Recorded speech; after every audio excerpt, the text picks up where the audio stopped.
আসসালামু আলাইকুম। আশা করছি সবাই ভালো আছেন। তো ছোটবেলায় আমরা অনেকেই টিভিতে দেখতাম যে ইফতারির সময় বিভিন্ন স্থানে অনেক বড় করে ইফতারির পসরা নিয়ে বসতো। সেখানকারই এক বিখ্যাত ইফতারি বাজার হচ্ছে চকবাজারের ইফতারি বাজার, যেটা টিভিতে অনেক দেখতাম এবং অনেক ইচ্ছা ছিল এখানে যাওয়ার। কখনোই সময় বা সুযোগ হয়ে ওঠেনি, এবার চলেই গেলাম। বিভিন্ন রকমের খাবারের নাম যেটা আমি আগে জানতামও না, সেটা সেখানে গিয়ে জেনেছি বা দেখেছি। কারণ সেখানকার বিখ্যাত যে খাবারগুলো প্রচলিত ছিল, যেটা আমরা আসলে আমাদের এরিয়াতে পাই না, যেমন বড় বাপের পোলায় খায়, ইটিসি, অনেক অদ্ভুত অদ্ভুত নাম ছিল। আবার এখানে কোয়েল পাখি রোস্ট করে পাওয়া যাচ্ছিল। ইজিলি অ্যাভেইলেবল কিছু খাবার সেখানে আমি দেখেছি, যা আসলে সচরাচর আমাদের এলাকার দিকে সেল করা হয় না। দই বড়া ছিল, বিভিন্ন রকমের কাবাব ছিল।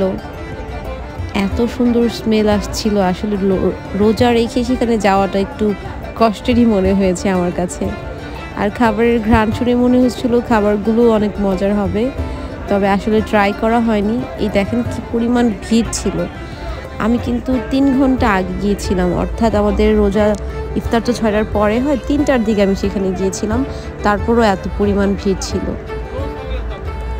এই যে এটা হচ্ছে বড় বাপের পোলায় খায় এই খাবারটা, মানে এই যে এইটা, যেটা এই আঙ্কেলের সামনে, আর সামনে এগুলো হচ্ছে কাবাব, যে খাসির আস্ত খাসির লেগ পিস রোস্ট।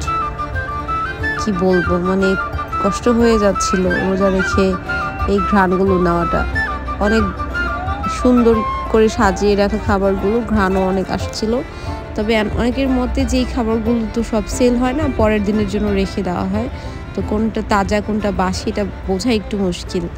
তাই এখান থেকে খাবার অনেকেই জাস্ট শখের বসে কিনে খাচ্ছে, রেগুলারলি এখান থেকে খাওয়াটা একটু টাফ। আবার হয়তো বা ঢাকার স্থানীয় মানুষরা খাচ্ছে, আমি ঠিক আসলে জানি না। এটা হচ্ছে হোটেল আমানিয়া। এগুলো খুব পুরাতন হোটেল, ঐতিহ্যবাহী কিছু খাবার, কিছু স্থান বা কিছু হোটেল রেস্টুরেন্ট আপনি সেখানে দেখতে পাবেন। যেটা হচ্ছে মহাব্বত শরবত, যেটা গেল, এটাও অনেক ফেমাস একটি শরবত। এর নাম আমি প্রথমেই শুনেছি, এই যে এখানেও রয়েছে। বিভিন্ন রকমের জুস ছিল। পার্সোনালি আমি জুস ততটা পছন্দ করি না, আর আমি কোনো প্রকার প্ল্যান করেও যাইনি যে সেখান থেকে আমি কিছু কিনবো। আমার ইচ্ছে ছিল আমি দেখবো, ছোটোকাল থেকে টিভিতে দেখে এসেছি, তবে সত্যিকারই তো এত ধরনের খাবার একসাথে আমি আসলেই দেখিনি।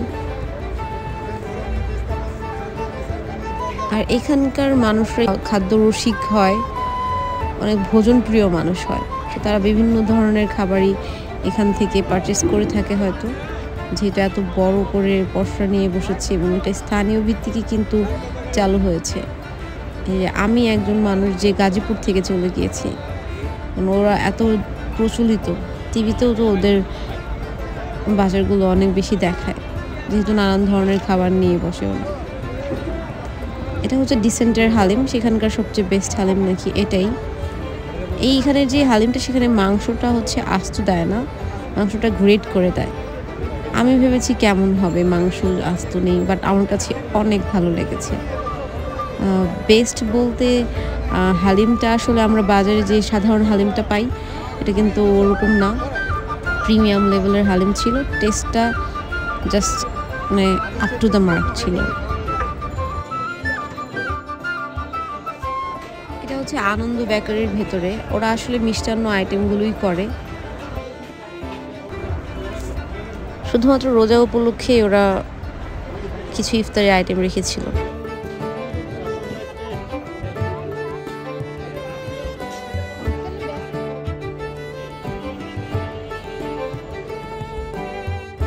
এখানে অনেক রকমের কাবাব ছিল। এইখানকার কাবাবের ঘ্রাণটা আমার অনেক বেশি টেনেছিল, যদিও ট্রাই করা হয়নি, কারণ কাবাব গরম গরমই ভালো লাগে। 3 ঘন্টা আগে কিনে বাসায় নিয়ে সেটা কিন্তু আমি আসলেই এনজয় করতে পারতাম না। এখানেও হালিম ছিল, চিকেন বিরিয়ানি ছিল। কি নিয়ে যে বাসায় ফিরবো সেটা নিয়ে আমি নিজেও একটু কনফিউজ ছিলাম। ডিসেন্টের হালিমই নেই, আর হচ্ছে কলকাতার কাচ্চি ঘর থেকে কাচ্চি নিয়ে ফিরি। কলকাতার কাচ্চি ঘরের যে কাচ্চিটা ছিল সেটা কিন্তু বেস্ট ছিল।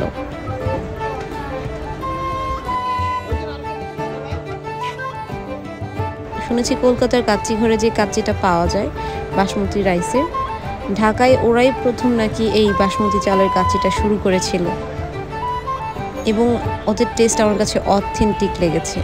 এই কাচ্চিটাই আসলে আসল কাচ্চি, আমরা যেটা খাই সেটা আসলে কাচ্চি নয়, পাক্কি।